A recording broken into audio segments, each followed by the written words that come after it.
오늘 우리가 함께 살펴볼 말씀은 누가복음 7장 2절부터 10절에 있는 말씀을 함께 살펴보도록 하겠습니다. 어떤 백부장의 사랑하는 종이 병들어 죽게 되었더니 예수의 소문을 듣고 유대인의 장로 몇 사람을 예수께 보내어 오셔서 그 종을 구해 주시기를 청한지라. 이에 그들이 예수께 나와 간절히 구하여 이르되 이 일을 하시는 것이 이 사람에게는 합당하니이다. 그가 우리 민족을 사랑하고 또한 우리를 위하여 회당을 지었나이다 하니 예수께서 함께 가실새 이에 그 집이 멀지 아니하여 백부장이 벗들을 보내어 이르되 주여 수고하시지 마옵소서. 내 집에 들어오심을 나는 감당하지 못하겠나이다. 그러므로 내가 주께 나아가기도 감당하지 못할 줄을 알았나이다. 말씀만 하사 내 하인을 낫게 하소서. 남의 수하에 든 사람이요 내 아래에도 병사가 있으니 이더러 가라 하면 가고 저더러 오라 하면 오고 내 종더러 이것을 하라 하면 하나이다. 예수께서 들으시고 그를 놀랍게 여겨 돌이키사 따르는 무리에게 이르시되 내가 너희에게 이르노니 이스라엘 중에서도 이만한 믿음은 만나보지 못하였노라 하시더라. 보내었던 사람들이 집으로 돌아가 보매 종이 이미 나아 있었더라. 본문에 기록되어 있는 예수님의 기적은 지금까지 우리가 살펴보아왔던 그러한 기적들에 비해서 조금 이례적인 그런 기적들입니다.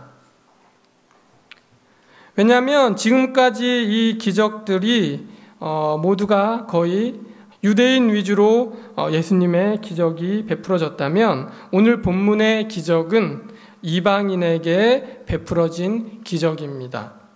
그리고 또 이 기적이 이례적이라고 할 수 있는 특징 가운데 하나는 뭐냐면 고침을 받은 사람이 치유의 순간에 예수님 바로 곁에 있지 않았다는 사실입니다. 사실 예수님은 요즘 우리가 말하는 원격 진료, 원격 치료를 베풀어 주셨음을 우리가 본문을 통해서 보게 됩니다. 그리고 예수님의 기적, 이 기적의 이례적인 특징 세 번째는 뭐냐면 그 기적의 대상, 치유를 받은 사람이 아닌 그 치유를 중재한 백부장이 오늘 본문의 관심이고 또 초점으로 본문에서 더 부각되었다고 하는 점입니다. 사실 오늘 본문의 초점과 그 관심은 기적을 통해 치유를 받은 종이 아니라 누굽니까? 백부장입니다. 백부장에게 기적의 중재자, 중보자인 이방인 백부장에게 초점과 관심이 있다고 하는 사실입니다. 그렇다면 과연 우리가 지금까지 살펴본 예수님의 기적, 많은 다른 기적들과 비교되는 이런 이례적인 기적을 통해서 예수님께서 목적하신 바는 무엇이고 또 우리는 이 기적을 통해서 어떤 교훈과 또 어떤 메시지를 우리가 살펴보아야 하는지 지금부터 하나씩 좀 찾아보고 함께 은혜를 나누도록 하겠습니다. 먼저 성경에 기록된 많은 그런 대부분의 기적들은 그 목적이 있습니다. 예수님께서 기적을 베풀어 주신 목적이 있다고 하는 사실입니다. 그런데 그 기적의 목적은 그 기적 자체가 목적이 아닙니다. 그 기적을 베풀어 주신 목적이 여러 사건마다 다르다고 하는 사실을 우리는 보게 됩니다. 물을 포도즙으로 만드신 사건, 또 병자들을 치유해 주신 일, 그리고 물고기를 그물에 넘치게 잡히게 하신 그러한 다양한 기적들은 결과적으로 나타난 그 현상, 그 자체가 예수님의 기적의 목적이 아니었습니다. 언제나 예수님께서 기적을 베푸실 때에 염두에 두신 목적은 바로 사람들로 하여금 믿음을 갖게 하거나 혹은 이미 가지고 있는 그 믿음을 더 강하게 하거나 굳게 하시게 위해서 그 기적이 베풀어졌다고 하는 사실입니다. 오늘 성경을 통해 예수님의 기적을 살펴보는 우리에게도 이 목적은 마찬가지로 적용됩니다.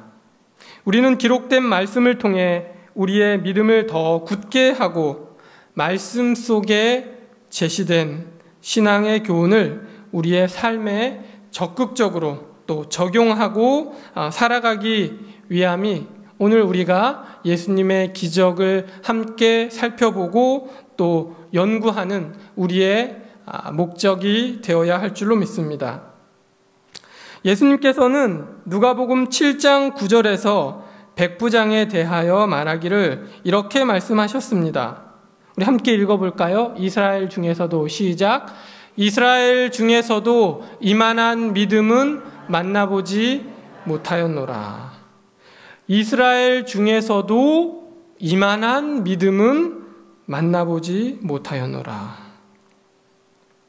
예수님은 백부장의 믿음에 대해 칭찬을 아끼지 않았습니다. 그야말로 백부장의 믿음을 극찬하셨습니다. 과연 백부장의 믿음은 어떤 믿음이었기에 이렇게 칭찬을 아끼지 않았을까요? 오늘 우리가 본문의 말씀을 통해 본받기를 원하는 백부장의 믿음은 어떤 믿음이었을까요? 어떤 믿음이었기에 예수님께서 극찬하신 그러한 믿음이었을까요? 우선 본문에 기록된 여러 그 정황들을 볼 때 유대인의 장로들과 또 백부장의 벗들이 예수님께 나와 간절하게 부탁한 것으로 보아 그의 평소의 인품과 또 평판이 어떠했는지를 우리는 알 수 있습니다. 특히 여러분, 유대인의 장로들이, 여러분 생각해 보십시오. 유대인의 장로들입니다. 그들이 예수님께 나와 이방인 백부장의 종의 병을 고쳐달라고 백부장을 대신해서 예수님께 부탁을 했다는 사실은 그 자체로도 그냥 넘길 수 없는 그러한 아주 특별한 사건입니다. 왜냐하면 유대인들은 이방인들을 무시하고 특히 로마군 장교들은 유대인들의 반대와 멸시와 또 타도의 대상이었기 때문입니다. 그런 이방인 장교를 위해 유대인의 장로들이 사절로 나섰다. 그것도 자신들이 배척하는 예수님께 나선다는 것은 그 당시에 어떤 사회에서는 흔치 않은 그러한 일이었기 때문에 이 백부장이 평소에 베풀었던 호의와 그리고 그의 인품이 어떠했는지를 우리는 충분히 성경은 이 기록들을 통해서 보여준다고 할 수 있겠습니다. 또 본문은 오늘 이 백부장의 종에 대해서 말하기를 백부장의 사랑하는 종이라고 기록하고 있습니다. 뭐라고요? 백부장의 사랑하는 종이라. 여기서 이 사랑하는 이라고 번역된 헬라어의 원어상의 의미는 사랑한다라는 그러한 의미가 아니고요. 존귀하게 여기는, 그리고 귀하게 여기는, 정말 소중하게 아끼는 이라고 하는 그러한 의미를 가지고 있습니다. 그리고 더 나아가서 이 본문에 등장한 백부장의 종, 여러분 종하면 떠오르는 그 헬라어를 여러분들이 아마 다 대부분 알고 계실 거예요. 종의 헬라어 단어가 뭐죠? 네, 둘로스라고 하는 말을 여러분 아마 많이 들어보셨을 겁니다. 우리가 일반적으로 종하면 둘로스라는 그러한 단어를 사용을 하는데요. 이 본문에는 이 백부장의 종이 둘로스가 아닌 다른 단어로 쓰여 있는데 그 단어가 뭐냐면 바로 파이스라고 하는 단어로 적혀 있습니다. 이 파이스라고 하는 이 단어는 아이, 아들이라고 하는 그러한 단어인데요. 특별히 이 백부장의 종이 백부장보다 나이가 많은 그런 사람이 아니고 더 어린 사람으로 뭐예요? 마치 그 종을 어떻게 대했다는 표현입니까? 자식처럼, 그의 아들처럼 대했다고 하는 그러한 모습을 누가는 기록하고 있는 것입니다. 백부장이 자신의 종을 노예가 아닌 아들처럼, 자식처럼 대했다는 사실을 보여주고 있는 것입니다. 백부장, 그는 진정한 휴머니스트였다고 하는 사실을 누가는 기록하고 있는 것입니다. 예수님께 칭찬받기 이전에 이 백부장은 사람에게도, 자신의 반대편에 서 있는 사람에게도 칭찬받는 인품, 고상한 인격을 가진 사람이었다고 하는 사실입니다. 우리 봉두리교회 성도 여러분, 오늘 우리는, 그리고 우리 교회는 어떤가요? 우리는 우리가 어려움에 처했을 때, 혹 공경에 빠졌을 때 우리를 위해 대신 나서줄 사람이 있을까요? 적극적으로 우리를 대변하고 또 우리를 도와줄 사람들이 있을까요? 우리 주변에, 우리 가까이에 그러한 사람들이 있을까요? 감사하게도 우리가 교회 이 성전을 건축하는 과정에서 제가 알기로는 단 한 건의 어떤 특별한 민원이 없이 평안한 가운데 성전을 지을 수가 있었다고 제가 들었습니다.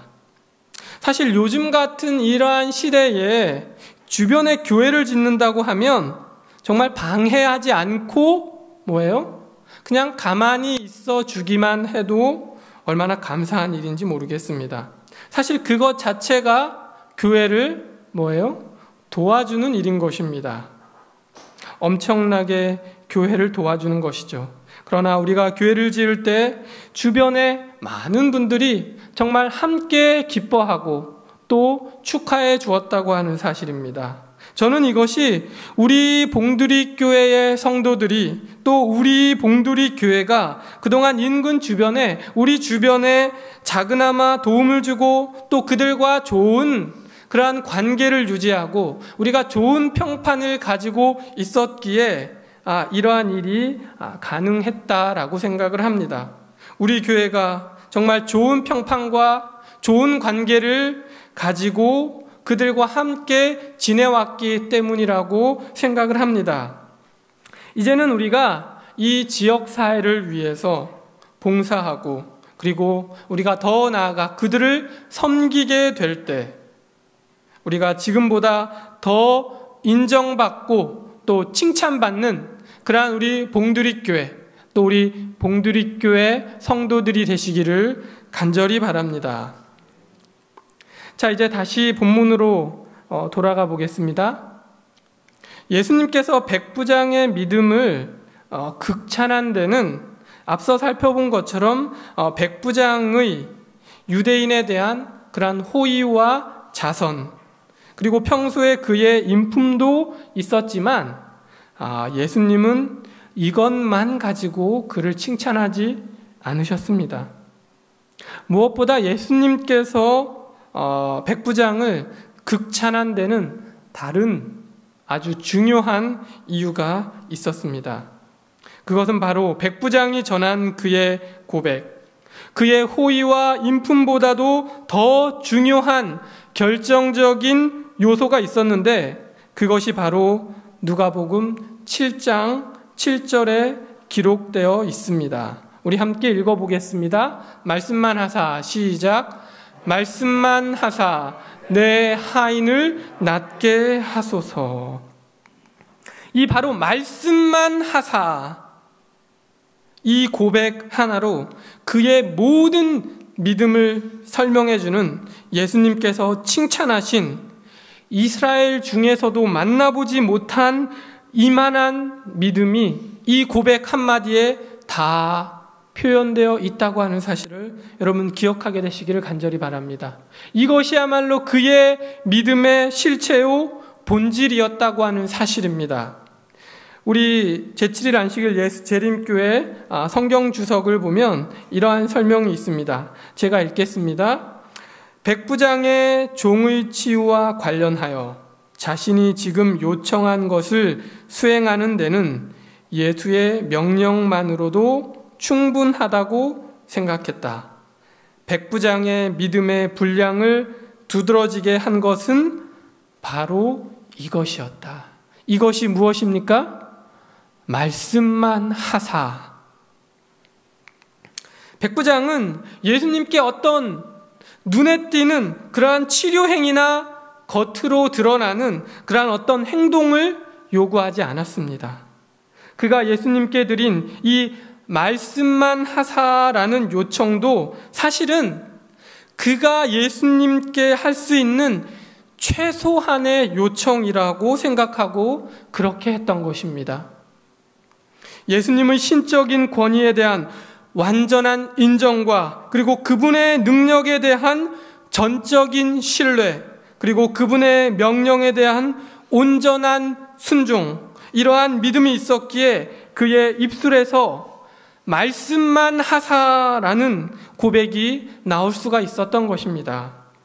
사랑하는 우리 봉두리교회 성도 여러분, 우리에게는 이런 믿음, 말씀만 하사의 믿음이 있습니까? 우리가 예수님을 하나님으로 우리의 구주로 완전히 인정하고 또 그분의 능력을 우리가 전적으로 신뢰하고 또 그분의 명령에 온전하게 순종할 준비가 되어 있다면 우리는 그분께 그렇게 많은 것을 요구하게 되지는 않을 것입니다. 최소한의 것, 그러나 우리가 요구하는 최소한의 것이 우리 삶의 모든 것이 될 줄로 믿습니다. 그래서 예수님은 우리에게 이렇게 가르쳐 주셨습니다. 너희는 먼저 그의 나라와 그의 의를 구하라. 너희는 먼저 그의 나라와 그의 의를 구하라.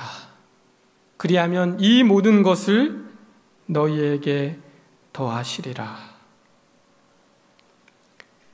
최소한의 것, 그러나 가장 본질적인 것을 구하는, 그것을 먼저 구하는 믿음, 이 믿음이 오늘 우리의 믿음이 되기를 간절히 바랍니다. 백부장은 예수님께 말씀만 하사 자신의 종을 고쳐달라고 간청했습니다. 그런데 제가 본문을 이렇게 쭉 읽다 보니까요, 한 가지 재미있는 사실을 발견하게 되었습니다. 그것은 예수님께서 백부장의 종을 고치는 일에 전혀 아무런 말씀도 하지 않으셨다고 하는 사실입니다. 백부장의 종은 뭐라고 했습니까? 말씀만 하사 내 종을 고쳐달라고 했습니다. 그런데 예수님께서는 어떻게 해요? 전혀 말씀도 하지 않으시고 아무런 한마디의 말씀도 없이 그의 종을 치유해 주셨다고 하는 사실입니다. 누가복음과 동일한 사건을 기록하고 있는 마태복음의 그 병행 기록을 읽어봐도 예수님께서 그 종에게 일어나라 혹은 너가 치유함을 받으라 라는 그러한 선언을, 그러한 말씀을 하지 않으셨다고 하는 사실입니다. 백부장은 예수님께 최소한 말씀만이라도 하셔서 자신의 종을 고쳐달라고 했는데 예수님은 그 최소한의 말씀, 최소한의 액션도 취하지 않고 그의 종을 치유해 주셨다고 하는 사실입니다. 그야말로 예수님은 뭐예요? 말이 필요 없으신 그러한 능력을 가지신 분이라는 사실을 다시 한번 우리는 본문의 사건을 통해서 확인하게 되는 것입니다.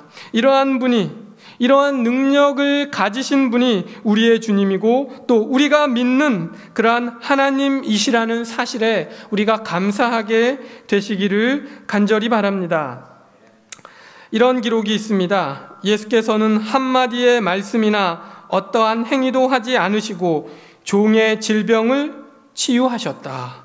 그리스도의 뜻은 바로 전능하신 하나님의 뜻과 완전하게 일치하였다. 예수께서는 하나님의 뜻이 함축하고 있는 절대적 권세 아래서 더 이상 백부장의 집을 향해서 갈 필요조차 없는 완전한 권능을 행사하셨다.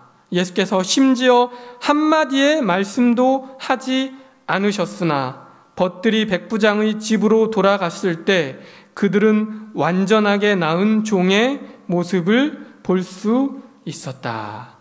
캠벨 몰간이라고 하는 그러한 신학자가 이 기록을 남겼습니다.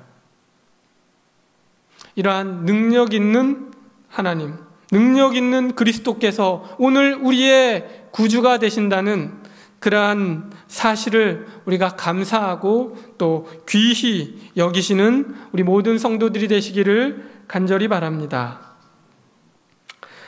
백부장의 종을 치유해 주시는 기적을 통해 우리 주님께서 우리에게 보여주신 또 우리에게 주시는 교훈 두 번째는 바로 하나님의 능력은 거리나 공간에 제약받지 않는다고 하는 사실입니다. 신약 성경에 기록된 예수님의 치료의 기적들은 대부분 제가 서론에도 말씀드렸지만 예수님과 대면 상황에서 같은 공간에서 안수와 같은 어떤 신체적인 접촉이나 혹은 이제 예수님의 옷자락을 만지는 그러한 행위들 혹은 그 치료의 대상을 향해서 예수님께서 직접적인 어떤 말씀이나 선언을 통해 이루어지는 것이 대부분이었습니다.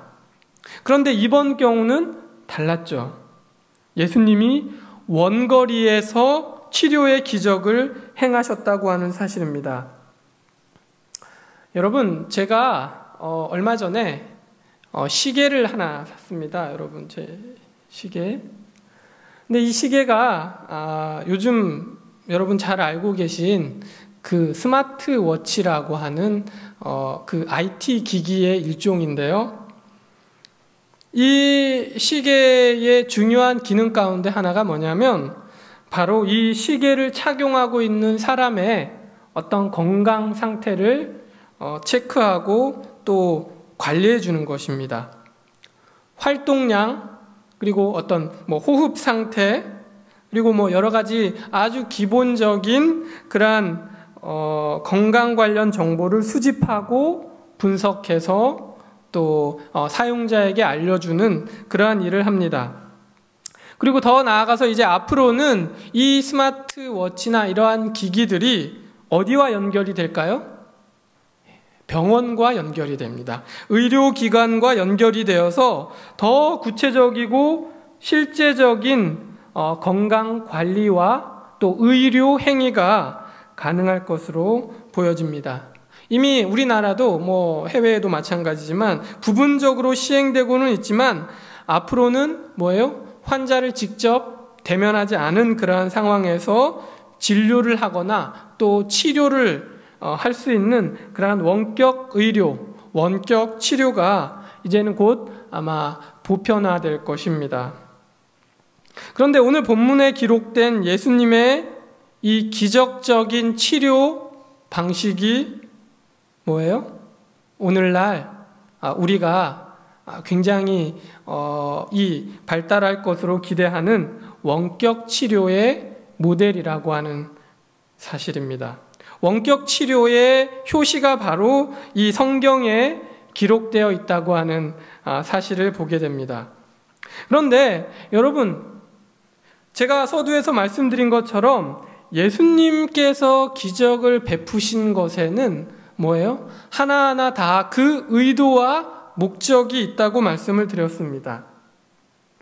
예를 들어서 예수님께서 이 백부장의 종을 고쳐주시기 위해서는 원격 치료, 원거리 치료를 해주셨는데 오히려 요한복음에 기록된 그 예수님의 친구로 불리우던 나사로의 경우에는 그렇게 하지 않으셨습니다.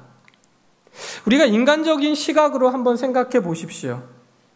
나사로의 경우가 곧 죽어가는 나사로의 경우가 백부장의 종보다 더 시급하고 원격 치료가 필요하지 않았을까요?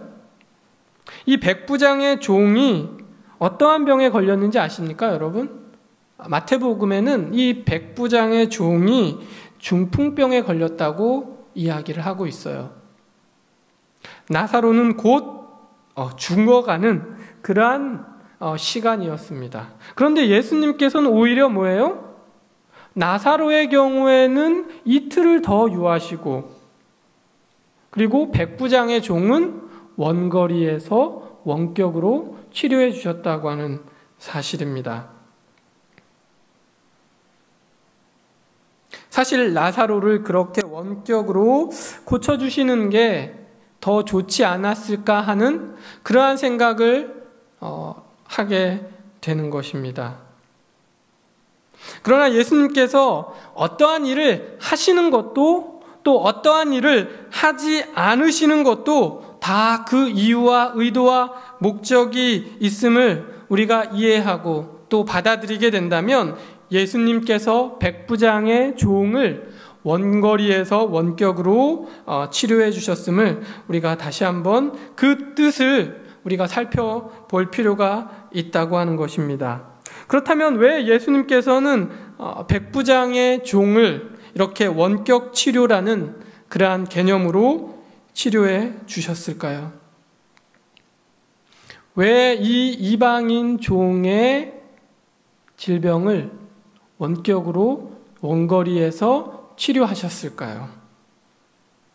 여기엔 상당히 현실적인 이유와 그리고 궁극적인 목적이 있습니다. 먼저 현실적인 이유라 함은 바로 이 접촉과 치유의 대상이 누구였기 때문에요? 이방인이었기 때문입니다. 재림교회 성경 주석에는 이 문제에 대해서 이렇게 설명하고 있습니다.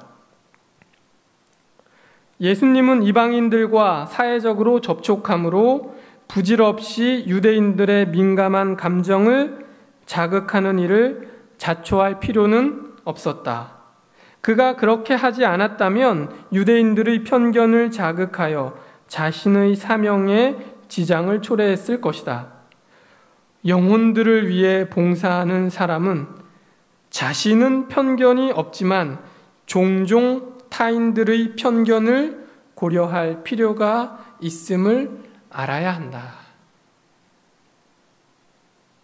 유대인들이 보기에 이 백부장이 아무리 인품이 훌륭하고 또 그들을 위해 선한 호의를 많이 베풀었다 할지라도 그는 여전히 어떠한 사람입니까?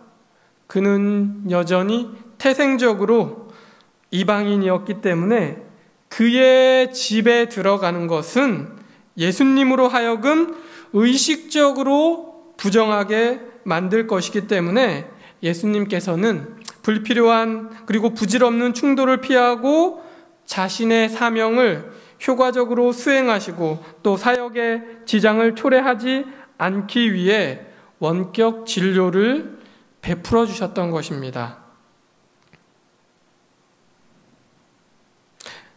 참으로 지혜로운 그리고 현명한 그러한 판단이요 선택이었다고 생각이 듭니다. 마찬가지로 우리가 영혼 구원을 위해 봉사할 때 그리고 우리가 영혼 구원의 그러한 사업들을 위해 우리가 일할 때 이러한 지혜가 필요하다고 생각합니다. 우리 자신은 편견이 없지만 어떤 사람들 종종 타인들의 편견을 우리가 고려할 필요가 있다고 하는 사실을 우리가 기억하게 되기를 바랍니다. 이것이 바로 예수님께서 백부장의 종을 원거리에서 원격으로 치료해 주신 현실적인 이유였습니다. 자, 그렇다면 이러한 현실적인 이유 외에 궁극적인 목적이 있었는데 그것은 바로 뭐예요? 예수님께서는 그분의 능력은, 그분의 치유는, 그분의 기적은 결코 공간과 거리에 구애받지 않는다는 것을 보여주기 위함이었다고 하는 사실입니다. 다시 말씀드려서 하나님의 능력은 거리와 공간에 제한받지 않는다는 사실을 우리로 하여금 가르쳐 주시기 위해서 예수님께서 이러한 방식으로 기적을 베풀어 주셨다고 하는 사실입니다.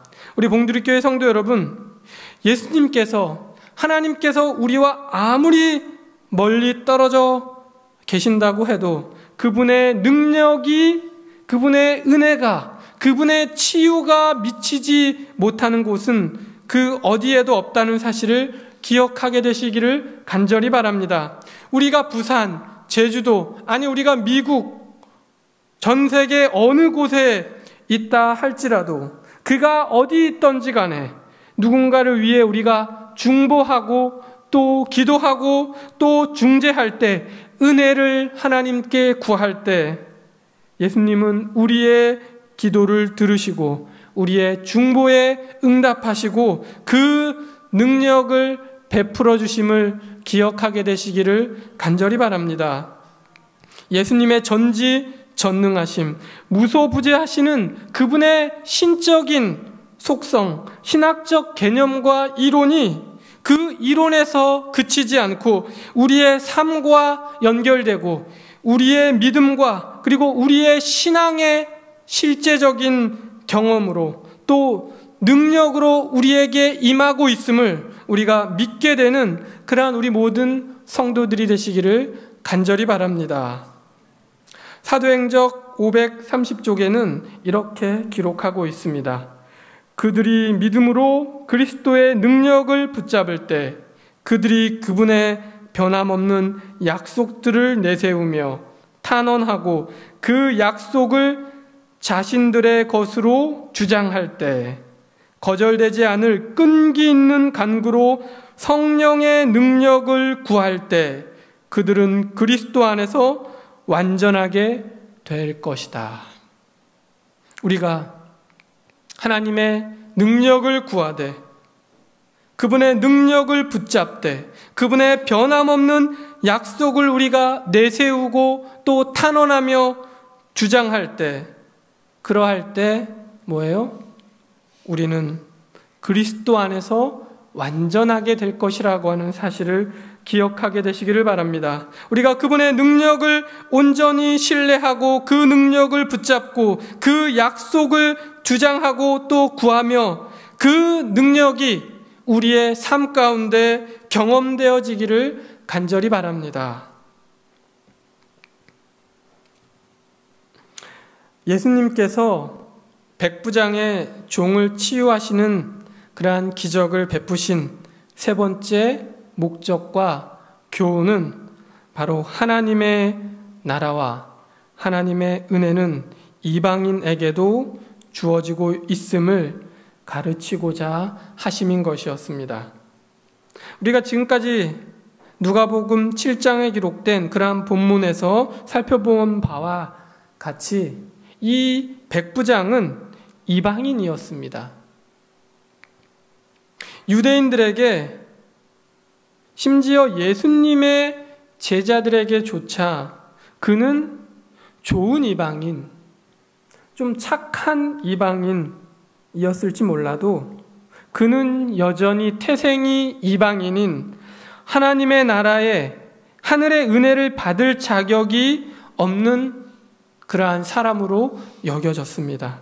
이방인에 대한 편견과 오해가 유대인들뿐만 아니라 제자들에게까지도 그들에게 구원을 줄 수 없는, 구원의 자격과 하늘의 은혜를 받을 자격이 없는 그러한 사람으로 마치 넘을 수 없는 높은 장벽처럼 그 앞에 우뚝 서서 버티고 있었습니다. 그러나 예수님께서는 이 이방인의 종을 치유해 주시는 그러한 기적을 통해 유대인들과 제자들의 이러한 민족적인 편견을 깨뜨리고자 하셨다고 하는 사실입니다. 시대의 소망에 있는 말씀입니다. 이방인 태생 이후 제국 로마의 우상 숭배 교육을 받았고 군사 훈련을 받았으며 그의 교육과 환경으로 말미암아 겉보기에는 영적 생애에서 끊긴 것처럼 보이고 더구나 유대인의 완미함과 이스라엘 백성에 대한 로마인의 멸시로 말미암아 한층 더 방해를 받은 백부장인 이 사람이 아브라함의 자손들이 눈이 멀어 보지 못했던 그 진리를 이해했던 것이다. 예수에게 있어서 이것은 복음이 이방인들 가운데서 성취시킬 사업에 대한 전조였다.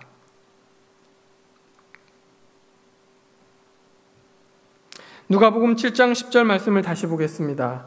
예수께서 들으시고 그를 놀랍게 여겨 돌이키사 따르는 무리에게 이르시되 내가 너희에게 이르노니 이스라엘 중에서도 이만한 믿음은 만나보지 못하였노라 하시더라.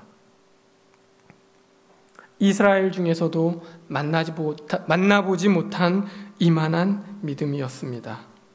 그 믿음이 이제 이방인들에게 앞으로 성취될 그러한 놀라운 구원과 복음 사역의 전조로서 행해졌다고 하는 사실을 우리는 기억할 필요가 있습니다. 누가복음 7장 10절 말씀을 우리가 한 걸음 더 들어가 보면 이 말씀은 이방인 백부장에 대한 칭찬임과 동시에 한편으로는 이스라엘, 즉 유대인들에 대한 간접적인 책망의 말씀입니다.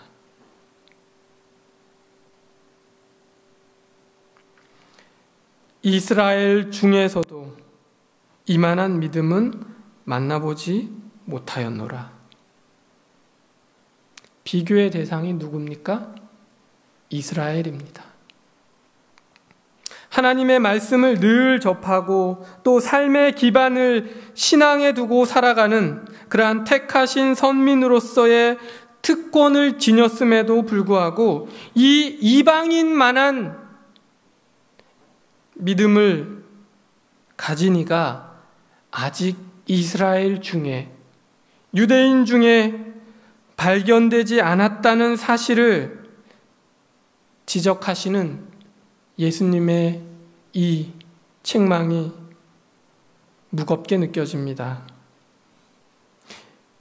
예수님의 이 책망이 오늘 먼저 믿은 저와 여러분을 향한 책망은 아닐까요? 이방인을 칭찬하시지만 한편으로는 먼저 믿은 이스라엘을 책망하시는 말씀입니다. 너희에게 이르노니 동서로부터 많은 사람이 이르러 아브라함과 이삭과 야곱과 함께 천국에 앉으려니와 나라의 본 자손들은 바깥 어두운 데 쫓겨나 거기서 울며 이를 갈미 있으리라. 아, 슬프다. 얼마나 많은 사람들이 아직도 이와 같은 치명적인 실망을 안겨줄 노선을 걷고 있는가. 이방의 흑암 가운데 있는 영혼들이 하나님의 은혜를 받아들이는 동안에 빛이 빛이나 돌아보지 아니하는 사람들이 그리스도교 국가에 얼마나 많은가. 시대의 소망에 있는 말씀입니다. 사랑하는 우리 봉두리교회 성도 여러분, 우리는 우리 스스로를 영적 이스라엘, 남은 자손이라고 부릅니다. 우리가 바로 영적 이스라엘, 남은 자손임을 자부하는 우리가 소위 우리가 말하는 대로, 우리의 표현대로 바깥 사람들, 세상 사람들보다 더 큰 믿음, 더 나은 믿음을 가지고 있을까요? 만약 오늘 주님께서 오늘 우리 교회에 오신다면 우리의 믿음은 어떤 믿음이라고 칭하실까요? 이스라엘보다 나은 이만한 믿음일까요? 아니면 책망받은 이스라엘만한 믿음일까요? 아니면 이스라엘만도 못한 믿음일까요?